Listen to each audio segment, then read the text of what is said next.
వీళ్ళు special mention కింద ఏదైతే తీర్మానం ప్రతిపాదించారో సంపూర్ణంగా కాంగ్రెస్ పార్టీ తరఫున కూడా మద్దతు పలుకుతా ఉన్నాం అధ్యక్ష.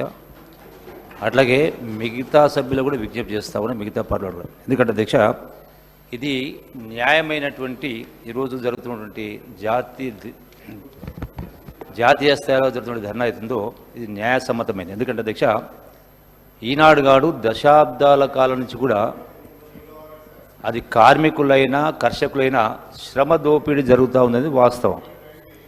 ఎందుకంటే అధ్యక్ష, ఈనాడు భారతదేశము ప్రపంచ స్థాయిలో పోటీ పడే ఈ విధంగా స్థాయికి వచ్చిందంటే పారిశ్రామిక రంగం ఉత్పత్తులు మొత్తం కూడా ఆ కార్మికుల కష్ట ఫలితమే, ఆ చెమట చుక్క కారణంగా. అట్లాగే ఒకనాడు భారతదేశంలో బహుశా మీరు కూడా వినే ఉంటారు అధ్యక్ష, బెంగాల్ ఫెమెన్ అంటే 30 కోట్ల జనాభా ఉన్న సందర్భంలో కూడా ఆనాడు ఆకలి చావులు జరిగినాయి. అంటే అన్నమో రామచంద్ర పరిస్థితి.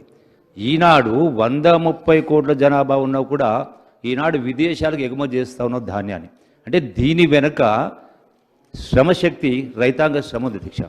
అంటే కార్మికులు కర్షకులు ఈ రెండు వర్గాలే ప్రధానంగా ఈనాడు ఈ స్థాయికి రావడానికి.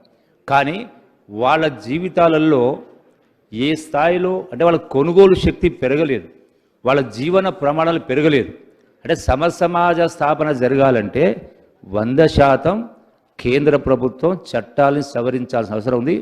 ఈనాడు రైతాంగం కూడా ఏదైతే ఢిల్లీలో జరుగుతూ ఉందో, అంటే ప్రపంచంలో కనివిని ఎరగని విధంగా ఆ రైతు చట్టాలు ఇంట్రడ్యూస్ చేసిన సందర్భంలో అంత గొప్ప, అంటే సంవత్సరం పైన అంటే అన్ని కాలం అంటే వర్షానికి ఓర్చి చలి కోర్చి కూడా అయినా కూడా అంటే ప్రజలు అంటే సంఘటిత శక్తిని, రైతాంగ సంఘటిత శక్తిని, ఆ యొక్క సంఘటిత శక్తి ప్రదర్శించిన తర్వాత పార్లమెంటే దిగి వచ్చింది. అట్లాగే తెచ్చినాడు.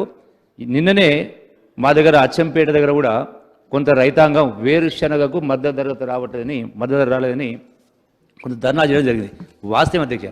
ఎందుకు జరుగుతుంది అధ్యక్ష అంటే రైతాంగం పండించినటువంటి మన దేశంలో రైతాంగం పండించే ధర రాకపోవడానికి కారణం దీనికి కేంద్ర ప్రభుత్వం నిధులు ఇవ్వాల్సిన అవసరం లేదు అధ్యక్ష. అయితే ఇంపోర్ట్ ఎక్స్పోర్ట్ పాలసీ అవుతుందో దాన్ని సరి చేస్తే డెఫినెట్గా రైతాంగం కూడా వారి యొక్క శ్రామికులైనా ఎప్పుడైతే వాళ్ళ ఆదాయం పెరుగుతుందో డెఫినెట్గా పనిచేసే కూలీలో కూడా వాళ్ళ ఆదాయం పెరుగుతుంది.